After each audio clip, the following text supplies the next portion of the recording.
Me llamo Greg Sherwood y estoy muy contento de que hoy esté conmigo el autor y profesor Deepak Chopra. Como líder mundial y pionero en el campo de la medicina mente-cuerpo, el doctor Deepak Chopra transforma la manera en que el mundo ve el bienestar físico, mental, emocional, espiritual y social. Conocido como un autor prolífico tanto en la categoría de ficción como en la de no ficción, Deepak Chopra, bienvenido a esta sesión de la cumbre inaugural de Hay House. Muchas gracias. Estoy muy contento de estar aquí contigo. Y estoy contento de no tener que leer cada uno de tus libros más vendidos. Necesitaríamos una hora entera para cada uno. Creo que escribes un libro o dos al año. No podemos seguir tu ritmo. Escribo unos 3 libros al año, sí. Es increíble. Y sé que tú muy pronto vas a terminar un libro que has escrito con tu hermano sobre vuestras experiencias compartidas en Estados Unidos y el éxito que ambos habéis disfrutado. Crecer juntos en la India y luego venir a Estados Unidos. Sí, ha sido divertido escribirlo. He acabado de leer uno de tus libros, escrito en colaboración con el Dr. Rudy Tanzi, profesor en la Universidad de Harvard, especialista en la enfermedad de Alzheimer y prestigioso neurólogo a nivel mundial. Los dos os habéis reunido y habéis estudiado la conexión del cerebro y habéis combinado tu experiencia espiritual y médica con la extraordinaria formación científica en el área de la neurociencia del Dr. Rudy. Realmente es un libro extraordinario, y estoy contento de anunciar que el evento que preparaste para PBS se ha convertido en uno de los más exitosos de los últimos años en la cadena, por su recaudación de fondos, por lo que estamos muy orgullosos de contar con tu presencia en este programa con un trabajo tan bueno. Muchas gracias. Ahora, Deepak, como sabes, el propósito de esta hora, en esta cumbre inaugural de Hay House, es transmitir un conocimiento que pueda compartirse en un periodo de tiempo bastante corto, pues solo disponemos de una hora. Se trata de ofrecer a nuestros oyentes algunas ideas que puedas compartir con ellos para que las puedan aplicar de manera eficaz en su vida y tal vez conseguir una vida más congruente con la forma en la que les gustaría sentir y estar en el mundo. Sé que eres un gran partidario de nuestra existencia aquí y ahora, en el presente, de no vivir en el pasado, de no obsesionarse con el futuro, y quizá podríamos centrarnos en cómo podemos ayudar a la gente a vivir en este preciso momento con éxito. Bueno, creo que deberíamos comenzar por tu mención a mi colaboración con Rudy Tanzi, quien no solo es uno de los neurocientíficos más destacados del mundo, sino también el director del Laboratorio de Genética del Hospital General de Massachusetts, de la Facultad de Medicina de Harvard. Ha descubierto la mayoría de los genes de la enfermedad de Alzheimer y es candidato al Premio Nobel de Medicina. Colaboré en Supercerebro con él porque es uno de esos pocos científicos que, a pesar de haber recibido todos esos elogios y haber obtenido todos esos títulos, está abierto a la idea de que no somos nuestro cerebro. En realidad nos encontramos, lo creas o no, en el baño de hombres después de nuestras ponencias en la TED-Med. TED-Med es el congreso médico de la TED. Es similar a la TED, pero solo para médicos y científicos. Le hice una pregunta muy sencilla mientras los dos estábamos allí. Le dije, Rudy, ¿el cerebro es un verbo o un sustantivo? Se quedó pensándolo y me contestó, es un verbo. Y así comenzó nuestra conversación, porque según las tradiciones espirituales, como sabemos todos, nada está quieto. El cuerpo está en constante intercambio dinámico con los elementos y las fuerzas del universo. Cada célula del cuerpo está muriendo y naciendo a la vez para que haya flujo universal, y nosotros somos parte de eso. Esto plantea muchas preguntas. Cuando los científicos estudian el cerebro o el cuerpo, intentan crear un mapa con sus observaciones y después evalúan y valoran lo que han observado, y muchas veces no se dan cuenta de que cada una de las partes de ese mapa no conforma la actividad total.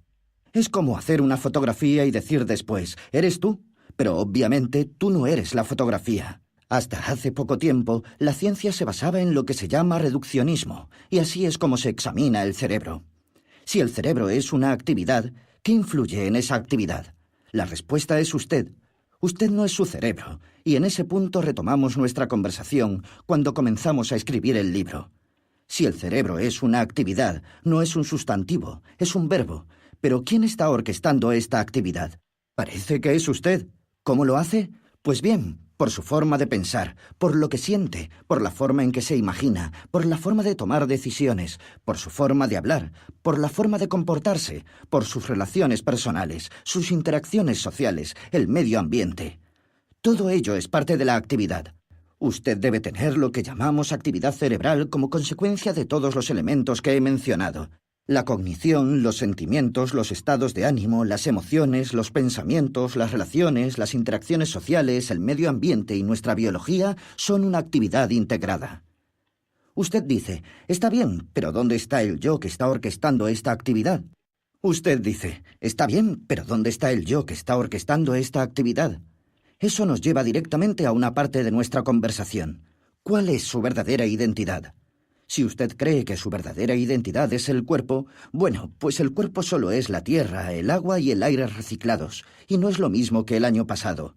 Entonces, ¿a qué se refiere?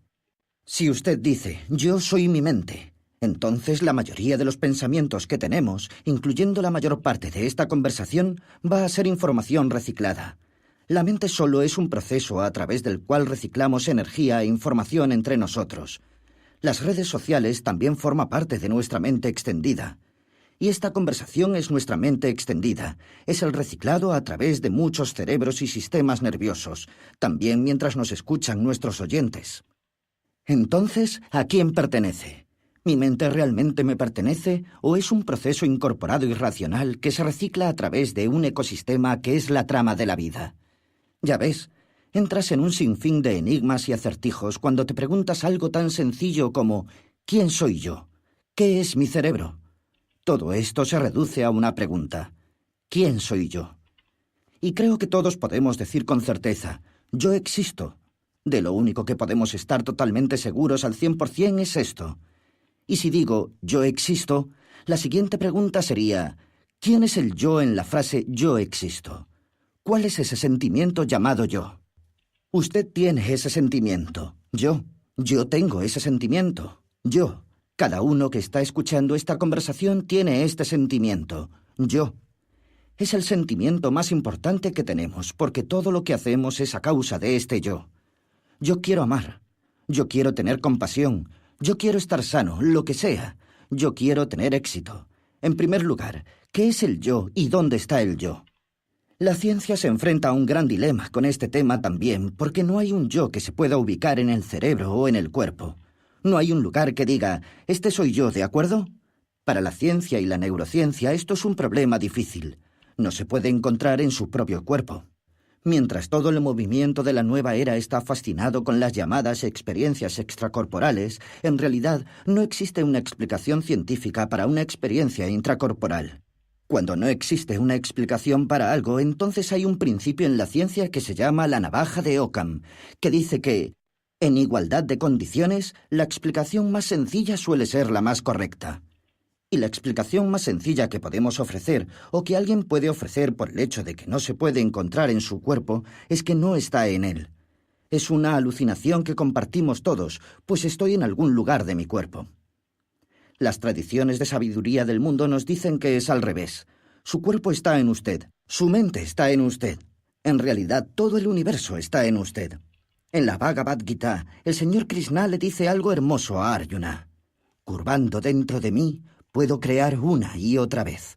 Y si no estoy en mi propio cuerpo, entonces la siguiente pregunta será, ¿dónde demonios estoy? La respuesta es que parece que esta es la pregunta equivocada. Porque tan pronto como usted insinúe que existe un lugar para ubicar algo que no se ubica en el tiempo, algo que es eterno y atemporal, usted estará suponiendo que existe una ubicación en el espacio para algo que no tiene lugar en el espacio, que no tiene volumen.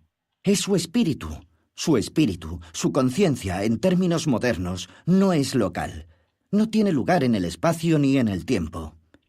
En la Bhagavad Gita, el señor Krishna dice, el agua no lo puede mojar. El viento no lo puede secar, las armas no lo pueden destrozar, el fuego no lo puede quemar. Es antiguo, no acaece, no muere. Este es el punto de partida. Somos conciencia y esa conciencia no es localizable. Es eterna, y el cuerpo, la mente y todo lo demás que llamamos universo son una actividad en nuestra propia conciencia. Si hubiera una actividad fuera de la conciencia, sería incognoscible por definición. Por ahí empezamos. Entonces dice, ¿y eso cómo me puede ser útil en la vida? Bueno, le puede ser útil en muchos aspectos. Las 5 causas del sufrimiento, como se explican en la tradición de sabiduría del Vedanta, son los siguientes. Número 1. No saber quién es. Número 2. Que sea apegado o adicto a lo impermanente, que es un hecho de la existencia. La impermanencia es un hecho de la existencia. Número 3. El miedo a la realidad de la impermanencia. Número 4. Identificarse con una alucinación socialmente provocada llamada el ego. Y número 5. El miedo a la muerte. De hecho, estas 5 causas se resumen en la primera: no saber quién es usted. El objetivo general de los estados superiores de conciencia o de la iluminación es encontrar su verdadera identidad, que no es el cuerpo, no es la mente, no es el mundo. Es la fuente de todo. Cuando la encuentra, entonces no solo ha resuelto el problema de su sufrimiento en general, sino que usted puede ayudar a aliviar el sufrimiento del mundo. También puede ir más allá del miedo supremo, que es el miedo a la muerte, que se encuentra en la forma de todos los miedos disfrazados. Cada miedo que tiene es el miedo a lo desconocido. Bueno, el hecho es que lo conocido es todo lo que ya ha ocurrido y por lo tanto no existe. Lo desconocido es el lugar donde vivimos, respiramos, nos movemos y sin embargo nos asusta. Si lo desconocido se convierte en conocido, entonces usted no tendrá miedo a nada, y eso le daría la capacidad de aprovechar las cualidades de su espíritu, y estas cualidades son, desde luego, infinitas. El amor infinito, la compasión infinita, la empatía, la alegría, la elección, la imaginación, la percepción, la intuición y la creatividad. Estos son los regalos de nuestro espíritu. Mientras que la mayoría de la gente está buscando esto o aquello, han perdido. Y como dicen todas las escrituras, ¿de qué le sirve al hombre ganar el mundo entero, pero perder su alma? El alma es la fuente de todo el mundo. He dedicado mi vida a explicar todo esto en términos de práctica de meditación, de autoconocimiento y de autorreflexión, y las prácticas de trascendencia, de la elección consciente, de conocer la diferencia entre lo que vemos y lo que es en realidad. Y he tratado estos temas en mis libros de manera progresiva. Por lo tanto, para mí ha sido una oportunidad de explicarlo todo, aunque sencilla, en términos de neurociencia, porque creo que la neurociencia es una puerta donde alguien que de verdad entiende la neurociencia o el cerebro le dirá: no busque la conciencia en el cerebro porque no está allí. El cerebro es un instrumento a través del cual organiza su conciencia. Usted puede aprender a hacerlo. Puede aprender a apagar el cerebro reptil que regula los temas de supervivencia y lo puede utilizar solo cuando lo necesita para sobrevivir.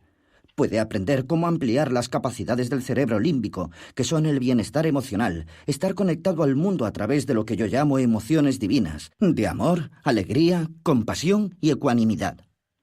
También puede aprender a utilizar el cerebro cortical, que es la tercera parte del cerebro, que en realidad es la parte más reciente, de hace solo 4 millones de años.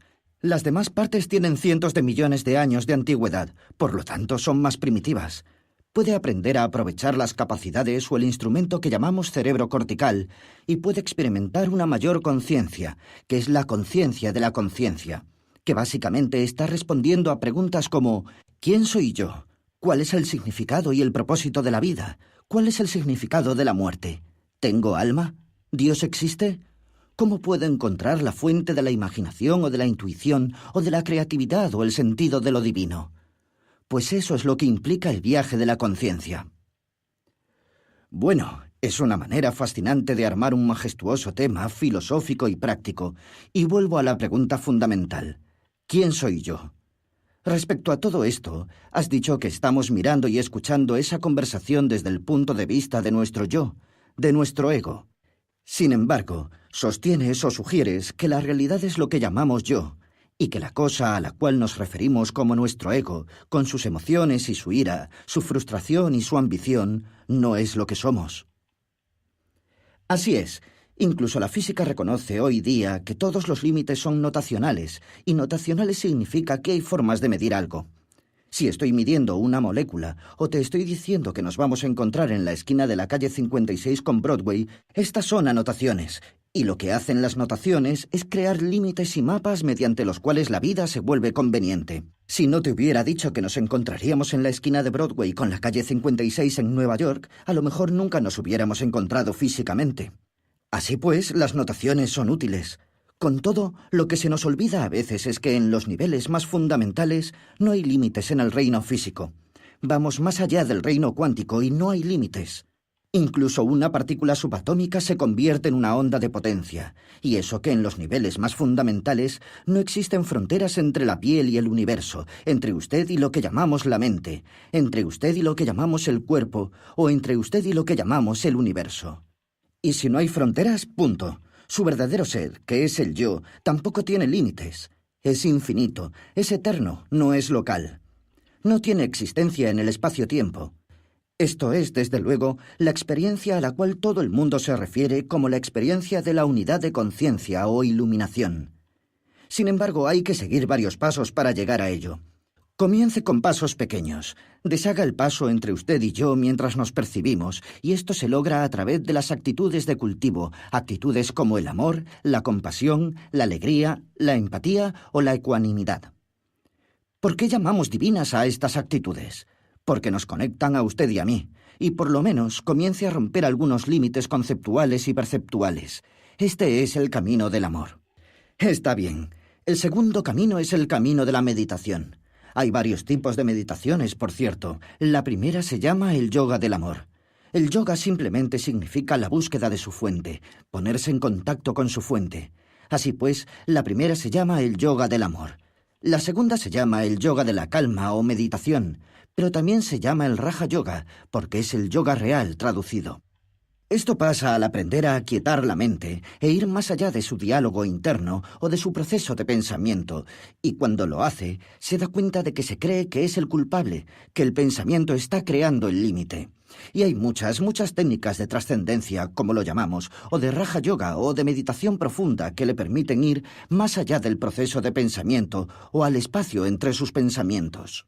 Puede comenzar simplemente prestando atención a la respiración o repitiendo un mantra como Aum, lo que simplemente significa ¿qué soy mentalmente? O preguntándose ¿quién soy yo?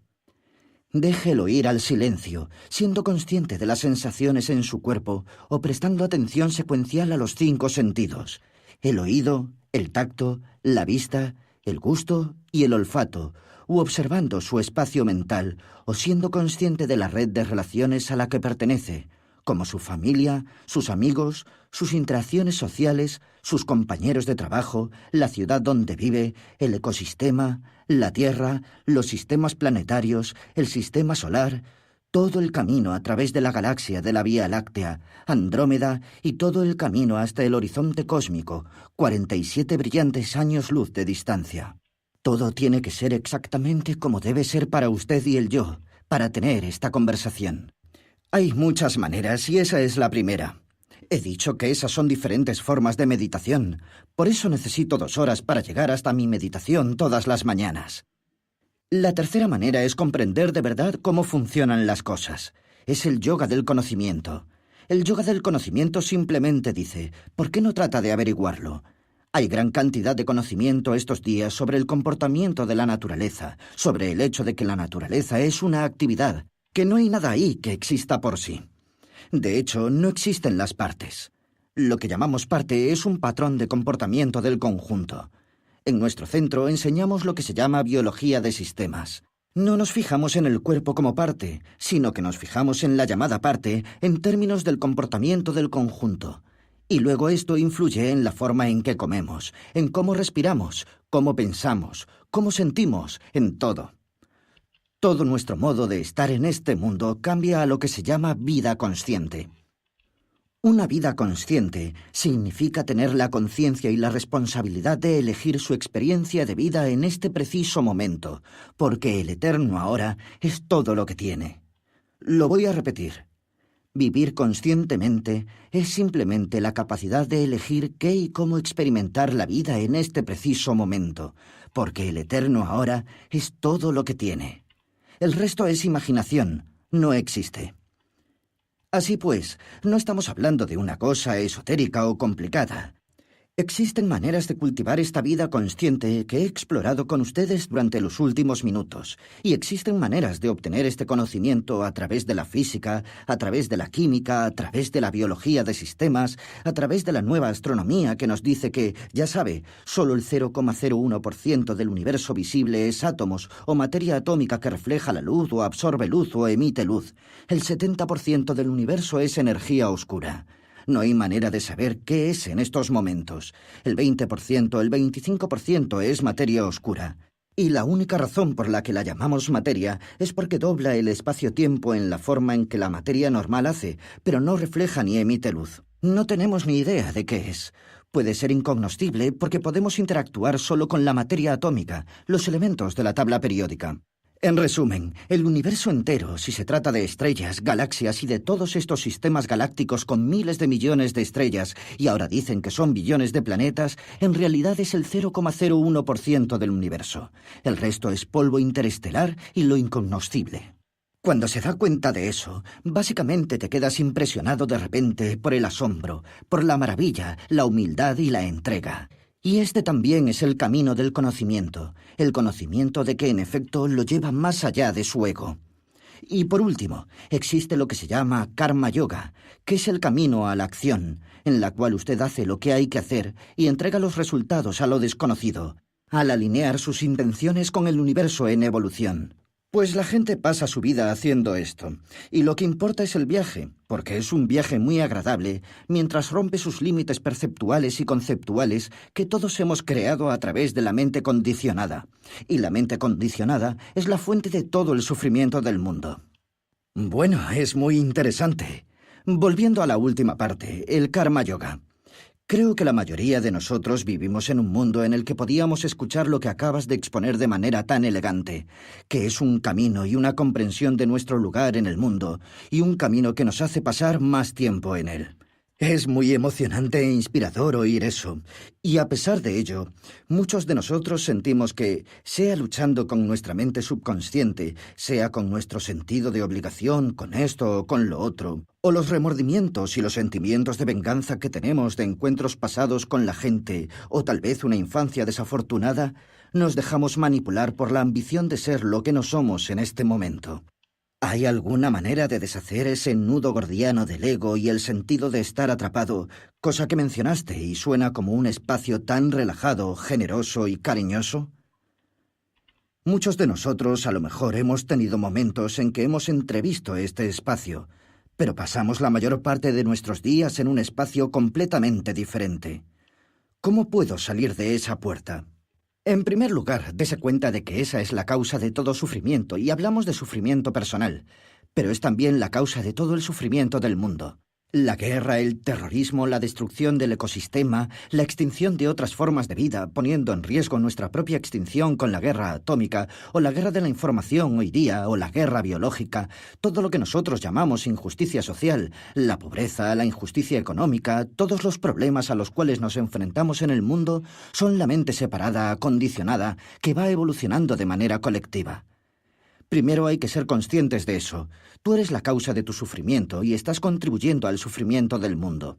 En segundo lugar, me gustaría mencionar un gran consejo de Krishnamurti. Dijo que la forma más elevada de la inteligencia humana es la capacidad de observarse a sí mismo, sin juzgarte. Esto es algo que cualquiera puede aplicar. Antes de reaccionar frente a alguien, observe su reacción a reaccionar. Y si lo hace, no va a reaccionar en la mayoría de los casos, pero si reacciona, por lo menos la crueldad o la violencia de esta reacción se disipará. Entonces utilizo la fórmula PARE. P es pararse o detenerse. A es aspirar el aire, inspirar profundamente unas cuantas veces, sonreír a cada una de las partes de su cuerpo, observar su cuerpo. R se refiere a reparar en algo, a observarlo, y una vez que haya hecho todo eso, E de emanar compasión, amabilidad y creatividad. Se puede hacer en cualquier momento, ¿de acuerdo? Así aprendemos a observarnos a nosotros mismos. Y después eso lo amplía. Observe sus pensamientos y dé un paso a la vez. Observe su comportamiento, su reacción, su discurso antes de hablar. Si solo tiene la intención de «voy a decir solo lo que es necesario, me aseguraré de que no es violento y de que no va a herir a nadie, y me aseguraré de que mejorará la calidad de vida de los demás», el único propósito de la palabra debe ser hacer feliz al oyente. Si hacemos estas cosas, un paso a la vez, no te puedes iluminar en un día. Se necesita mucho tiempo para madurar la fruta, pero un día ésta cae. Es fascinante. Ahora bien, ha sido maravilloso. Me encanta el proceso PARE, porque eso simplemente es algo como Rudyard Kipling, El valor de estos 60 segundos de distancia recorrida. Cuando tiene una reacción emocional frente a algo, tómese un momento, respire, observe lo que está sintiendo. Eso sería una herramienta profundamente eficaz si todos nos pusiéramos a hacer eso y nada más. Bueno, eso se aplica en todo, en cualquier comportamiento impulsivo. Si usted es impulsivo o compulsivo en su alimentación, y ese es el problema de la diabetes de tipo 2 y de la obesidad, que generará todo tipo de problemas en el futuro, la próxima vez que vaya a comer de forma impulsiva, deténgase y realice unas cuantas respiraciones profundas. Sienta su cuerpo, obsérvelo y hágase esta pregunta. ¿Tengo hambre? Es decir, pregúntese si está físicamente hambriento. Puede estar emocionalmente hambriento, en cuyo caso la comida no puede hacer nada para satisfacer su hambre emocional, incluso si se trata de la llamada comida de comodidad. Puede aplicarlo en cualquier situación de su vida. Bueno, eso es genial. Es un consejo estupendo, y creo que es realmente útil esta noción. Pienso en ti cada vez que veo la calcomanía en mi ciudad. No creas todo lo que piensas. Me parece que esto coincide con lo que estás hablando. Parece que nosotros tenemos la tendencia de sobreidentificarnos con nuestros pensamientos. ¿Cómo podemos escapar de ello? Pues en primer lugar, debe darse cuenta de que la mayoría de sus pensamientos no son suyos propios, a menos que tenga un pensamiento creativo y muy original, como la ecuación de Einstein, E es igual a mc². Eso sí que era original, incluso eso que, por cierto, no era suyo. Saltó a un campo más profundo de la inteligencia. Bueno, en primer lugar, se da cuenta de que la mayor parte de sus pensamientos no son suyos propios. La mayoría de ellos son en realidad hoy día el resultado del condicionamiento a que estamos expuestos cada día a través de la publicidad, a través de los medios de comunicación, a través del esfuerzo de todo sentido de sí mismo, y se da cuenta de que sus pensamientos no son suyos propios, de que son básicamente el reciclaje a través de su cerebro en este momento, y que puede aprender qué debe decir en caso de que tenga un pensamiento preocupante. De acuerdo, seguimos. Y espere a que el siguiente pensamiento se produzca, y si le gusta, acéptelo, y si no, diga, seguimos, otra vez. Quiero decir que hay maneras muy sencillas para aprender a ser consciente de sí mismo. Somos conscientes de todo lo que es destructivo, y no somos conscientes de nuestro propio ser, que es el aspecto más creativo del universo. Es interesante cuando afirmas esto, pues soy un niño de la generación de la posguerra. Tú y yo crecimos casi en el mismo espacio generacional, y cuando estaba en la universidad estudiando psicología, Freud todavía tenía gran impacto en cómo la gente entendía el cerebro y cómo vivimos en el mundo, y el subconsciente era una cosa enorme sobre lo cual todos nosotros nos preguntábamos, reflexionábamos sobre eso.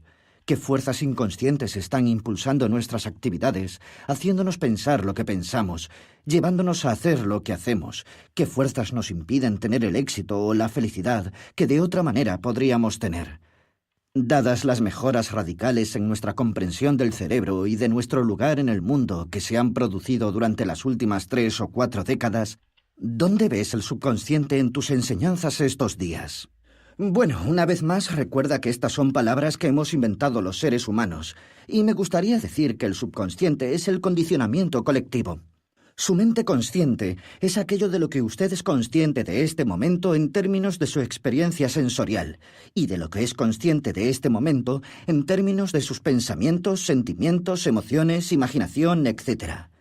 Después está el supraconsciente, que está fuera de su mente condicionada y más allá de lo que está consciente de este momento. La supraconciencia es, en realidad, de nuevo un dominio de conocimiento que yo llamaría espiritual, al cual todos tenemos acceso, y es ahí donde está la acción. El cuerpo humano, por ejemplo, tiene 100 trillones de células, o sea, más que todas las estrellas en la galaxia de la Vía Láctea. Cada célula desempeña 100.000 actividades por segundo, y cada célula sabe, y no solo sabe, sino que sabe relacionar su actividad con todas las demás células. De lo contrario, tu cuerpo se vendría abajo. Entonces, ¿quién está haciendo todo esto? ¿Qué está orquestando todo esto? ¿Cómo puede el cuerpo humano tener pensamientos, tocar el piano, matar los gérmenes, eliminar las toxinas y hacer un bebé todo al mismo tiempo? Bueno, hay una inteligencia más profunda, y esta inteligencia más profunda es lo máximo en el genio supremo que está reflejando en este mismo momento la sabiduría del universo entero. Eso es lo que nuestra práctica de iluminación o el viaje hacia la iluminación debe ser, entrar en ese reino. Tiene que limpiar esta mente condicionada. Tiene que ser consciente en este momento, pero tiene que trascender su proceso de pensamiento para explotar su conciencia superior. Una vez más, hay un mapa para esto. En la tradición védica tenemos lo que se llama conciencia del sueño, la normal conciencia de vigilia, la conciencia del alma, la conciencia cósmica, la conciencia divina y la conciencia de unidad, la conciencia de Raman, que es la iluminación. Hay correlaciones biológicas en esto, hay correlaciones neurales en esto, no en todo el camino, porque la gente ni siquiera ha pensado en estos estados de conciencia, así que ahora tenemos correlaciones biológicas de lo que ocurre en los sueños. ¿Qué sucede? Es, por cierto, su mente subconsciente. ¿Qué sucede durante el sueño profundo? ¿Qué sucede en estado de vigilia normal? Ahora tenemos también correlaciones en el cerebro de lo que sucede durante la meditación cuando entramos en el alma. Pero el resto de los estados anteriores de la conciencia que les acabo de mencionar no tiene correlatos biológicos porque, ante todo, la mayoría de la gente no son conscientes del mapa. Los que viven la vida de los ermitaños o yogis y no están necesariamente en el programa con ustedes, y además los científicos, desconocen la existencia de estos estados, ¿de acuerdo? Por lo tanto, hay un trayecto que realizar y es grande. Pues parece que sí. Y ahora, para aclarar algo, acabas de mencionar la noción de una superconciencia y hablas de la mente, del alma y del espíritu. ¿Es justo decir, esas cualidades diferentes son de la misma cosa o estoy mezclando las cosas? No, son manifestaciones diferentes de la misma cosa, y en ambas tradiciones, Ayurveda y Vedanta, el cuerpo físico es materia y energía. Se utilizan diferentes términos para ello, prana y anamaya kosha. Después tenemos el cuerpo sutil, que está constantemente sobreviviendo a la muerte del cuerpo físico, incluso en este mismo momento mientras hablamos. Es el cuerpo de la mente, el intelecto y el ego, donde experimentamos o procesamos las emociones y los pensamientos y la llamada lógica o racionalidad. Y después está el cuerpo cósmico. El cuerpo cósmico es el alma individual, que se llama Jiva, que también, por cierto, lamentablemente, está condicionada por la vida de experiencia. Más allá de la Jiva está el Atman, la mente incondicionada, con la mente universal. Hay un viaje que realizar desde lo físico hasta lo mental y lo espiritual. Utilizamos estos términos todo el tiempo, el cuerpo, la mente y el espíritu. Bueno, ¿qué es el cuerpo? Pues el cuerpo son cualidades de la conciencia en la conciencia. ¿Qué es la mente? Cualidades sutiles de la conciencia en la conciencia. ¿Y qué es el alma? Es aún más sutil durante todo el recorrido hasta el reino de las infinitas posibilidades, de la creatividad infinita, de la correlación infinita, de los saltos cuánticos de la evolución y así sucesivamente. Y es interesante para mí, porque obviamente tú te formaste como científico occidental y en tu último trabajo con el profesor Rudy Tansi forman un equipo interesante los dos. Él se basa en la ciencia. Tú entiendes todo eso y usas ese vocabulario también porque eres un científico también. Pero no hay nada que hayas aprendido u observado de la obra del Dr. Tansi que contradiga tu entendimiento de estos estados superiores de conciencia, que la ciencia aún no haya sido capaz de describir, ya sea porque no tienen las herramientas para ello, ya porque ni siquiera han intentado buscarlas. Creo que una vez que comencemos a buscarlas vamos a encontrar las herramientas. De hecho, acabo de regresar de una conferencia en la India, donde había 450 científicos, físicos, neurocientíficos y expertos en la conciencia. El título de la conferencia era «Hacia una ciencia de la conciencia», y hemos continuado intercambiando correos electrónicos, hablando de todos los puntos de vista diferentes sobre la conciencia. Hay tantos puntos de vista. Hay uno que se llama realismo, hay otro que se llama idealismo. Hay otro que se llama realismo fácil y así sucesivamente, porque hay muchos científicos hoy día que quieren encontrar la ciencia de la conciencia. Algunos de ellos no entienden que hasta la ciencia es una actividad de la conciencia. Los experimentos están diseñados a conciencia, las teorías están concebidas a conciencia, las observaciones se hacen a conciencia y, por lo tanto, tenemos que dejar de buscar las bases neurológicas de la conciencia y buscar cómo la conciencia cambia la neurología o la biología. Muchos de nosotros ya nos dedicamos a ello. Estamos analizando de cómo ver esto de manera científica. De hecho, cuando me fui de la India hace 2 o 3 semanas, en este momento somos 400 personas intercambiando correos electrónicos sobre ideas cada hora. Estoy muy seguro de que, a medida que avancemos hacia el futuro, vamos a tener una ciencia válida de la conciencia, pero no va a estar basada en la ontología fisicalista, lo que significa que no va a estar basada en la premisa de que el mundo es físico, porque lo que aprendemos es que en el centro el universo no es físico.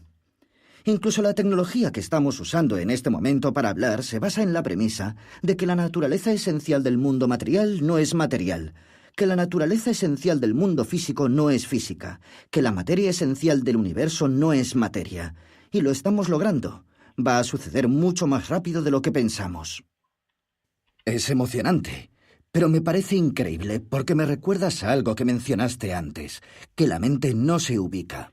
De hecho, recuerdo que le pregunté al profesor Tansey qué aspecto tiene el recuerdo en nuestro cerebro, y me dijo: no sabemos qué aspecto tienen los recuerdos en nuestro cerebro.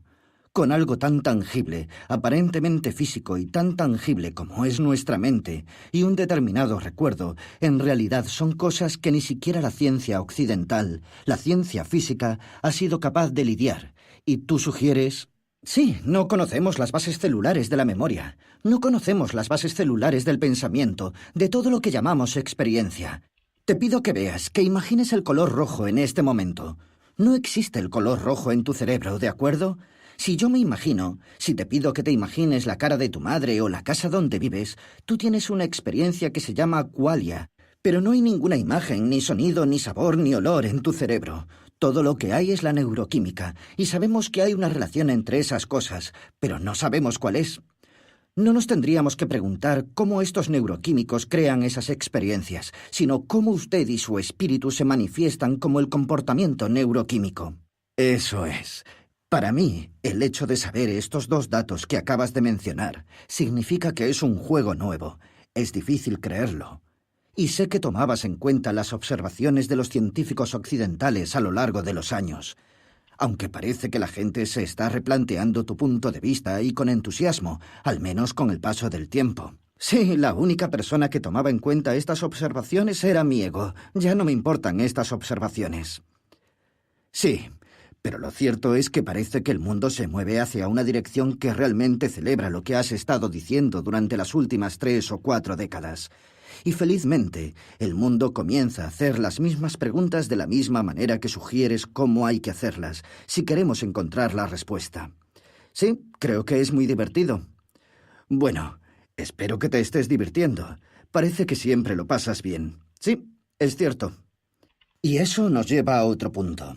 Algo práctico que pueden hacer todos. He leído muchos de tus libros, no los 70, y me he pasado muchas horas conversando contigo sobre muchos de tus libros en los programas de PBS a lo largo de los años. Se te ve una persona muy elegante y feliz. ¿Podemos todos llegar a este punto? Sí. Creo que en nuestro estado natural somos pura alegría. Eso es todo. Nuestro estado natural es la alegría. Y sí, todos deberíamos llegar a ese punto. Es el viaje más corto. Es nosotros mismos. Y no lo es. Sin embargo, tú dijiste que lleva tiempo a aprender. No vamos a alcanzar la iluminación en un día. Hay que desaprender esencialmente muchos hábitos de la mente que todos tenemos. Con todo, es un proceso factible, incluso para los que no son científicos brillantes, para quienes no recibieron la misma educación que tú, vivir en 2 culturas y tener el apoyo de tu familia, de tu madre y de tu padre. Has tenido un conjunto maravilloso de cosas, y cuando alguien ve eso dice: «Oh, por eso Deepak es esta persona maravillosamente iluminada. Mira cómo se desarrolló su vida». Pero no hace falta ser Deepak Chopra para lograr todo eso. No, pero yo diría que hay que ser diligente. Diligencia significa que hay que prestar atención. Tiene que ser diligente en la autoconciencia. Obsérvese a sí mismo. Obsérvese a sí mismo sin juzgarse. Número 1. Número 2. Dedique tiempo a estar en silencio y estar quieto durante la meditación. Número 3. Viva las preguntas. Viva las preguntas: ¿quién soy yo? ¿Qué quiero? ¿Y cómo puedo llevar una vida más feliz? Número 4. Haga del amor una prioridad. Número 5. No haga nada divertido con gente que no es divertida y que no va a brindar a los demás la experiencia de la diversión. Podría enumerar muchas cosas, pero ya sabes, son muy sencillas. Puedo hacer feliz a cualquiera, dándole atención, aprecio, afecto, y esa es la forma más rápida para que yo también me sienta feliz. Ya sabes, aunque todos creen que ganar la lotería les va a hacer felices, algo que podría pasar durante unos meses o un año, al final vuelven a lo que son, a su estado basal. Las reglas son muy simples: la autoconciencia, el silencio, viviendo las preguntas, hacer del amor una prioridad, nunca dejar de tener el sentido de la maravilla, adquirir el conocimiento que está disponible y hacer cosas que son importantes no solo para usted, sino cosas que pueden cambiar el mundo. Eso es todo. Bueno, eso es todo. Quiero decir, es un buen plan de juego. Aunque me pregunto, tú vives en el mundo como un maestro con talento, feliz y maravilloso. ¿Por qué nos acostumbramos a creer que los yogis y los gurús que viven en las cumbres de las montañas o que se han convertido en ermitaños y se aislaron del mundo incluso? Entiendo que Buda pudiera haber elegido vivir lejos del mundo, pero optó por volver. ¿Por qué muchos de estos grandes maestros tienden a desvincularse de la vida diaria? Bueno, antes que nada, estas personas eran luminarias, eran la minoría, y además hablamos de otra época. Hoy vivimos en la era de la información. Imagínate que Jesucristo tuviera acceso a PBS o algo así, u Oprah Winfrey. Hay muchas personas que tienen acceso a la misma información. Por lo tanto, lo que antes era el conocimiento de unos pocos privilegiados, ahora es el conocimiento de muchas personas, y eso aumenta rápidamente. Número 3. En la tradición donde el yoga floreció y se desarrolló, había cierto tipo de tradiciones que se mantuvieron vivas. Antiguamente, tener una vida saludable significaba vivir 100 años. Los primeros 25 años eran años de ambición, de éxito y conocimiento. En los siguientes 25 años se aprendía a utilizar este éxito y este conocimiento para mejorar no solo su propia posición en la sociedad, sino también la sociedad. En vez de ser meros adquirientes del conocimiento, eran usuarios del conocimiento. Durante los siguientes 25 años de su vida, se dedicaban a devolver al mundo lo que el mundo les había ofrecido. Y los últimos 25 años de vida, de 75 a 100 años, se dedicaban a la iluminación. Y la gente realmente seguía estas reglas. Tengo un tío bisabuelo que tiene más de 100 años y que ahora vive en un bosque por el Himalaya. Está viviendo la última etapa de su vida, la iluminación, pero no hace falta volver a las antiguas tradiciones. Los tiempos cambian, todo cambia, cambia la cultura, entramos en un mundo globalizado, de conocimiento global. No hay nada, desde construir una bomba atómica hasta la búsqueda de la iluminación, que no esté disponible de una manera u otra a través de Internet o de la Wikipedia, que por lo menos nos ofrece la oportunidad de conocimiento. Vivimos tiempos diferentes. Me gusta pensar en una frase de la doctrina cristiana: estar en el mundo y no de él. Yo creo que se puede hacer ambas cosas, ser inminente y trascendente a la vez. Hablas de vivir los tiempos modernos, que todos tenemos que hacer, y sin embargo, hace poco tomaste la decisión de experimentar la vida de un monje. Te rapaste la cabeza y... ¿Puedes explicarnos algo sobre esa experiencia? Porque a mí me parece algo extraordinario. Pues yo quería estar en un lugar donde no fuera una autoridad, tener la experiencia en la cual alguien más joven que yo os pudiera guiar, como nuestro abad o un monje en el monasterio. Nosotros nos afeitamos la cabeza, caminábamos descalzos por las calles y por el bosque para mendigar nuestra comida.